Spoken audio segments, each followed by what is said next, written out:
Ayan, good morning po mga mamsi ko, mga Mars. Ayan, kahit hindi pa naulan, mamamalengke na ako. Ayan. Terno pa siya sa damit ko, oh. Kasi kahapon sobrang lakas ng ulan na talaga nabasa ako. Pero kailangan kong bilhin yung mga dapat kong bilhin dito sa tindahan. Ayan, hindi ko pa inilabas yung mga paninda ko. Ayan. Ayan po yan. Hindi ko nilabas kasi kahapon basang-basa. Lahat talaga basa. Tapos nilipad. Kaya ngayon yan lang. Pag may bumili naman, nilalagay ko, kinukuha ko lang naman sa box. Kung anong gusto nila, kung anong bibili nila. Ayan po, mamamalengke muna ako kasi babagsak na ulan. Mamaya na po ang kwento. Terno po. Ay mga mamsi ko, mga Mars, kararating ko lang. Ayan, hindi ako inabot ng ulan. Ito. Ayan. Ang bigat. Sobrang bigat. Kaya, ayan.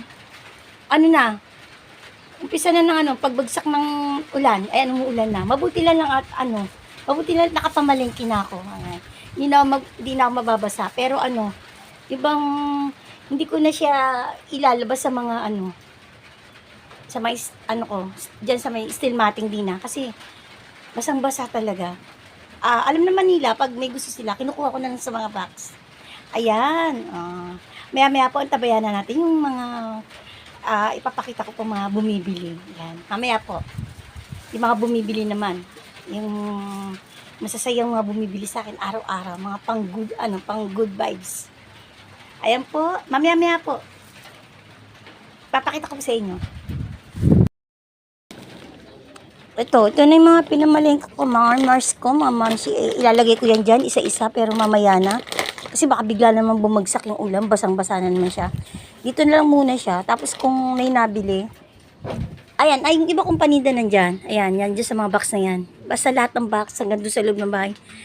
Kasi puno yan lahat, di ba po? Kung nakikita nyo sa unang vlog ko puno yan. Puno, tapos basa. Kaya sabi ko, huwag ko muna ilagay. Ayan. Good day po mga mamsi ko, mga Mars. Maya ipapakita ko yung mga nabili. Yan, kung gaano sila kasaya. A few moments later. Yay! Ganda ng trip ko pala. Dali na. Oh, kunin mo. Shoutout sa kaibigan ko sa Balogan Samara. Ganyan. Ba't umuusok? Malamig te. Malamig eh. Malamig ang puso sa. Ay, naku lang po. Yay!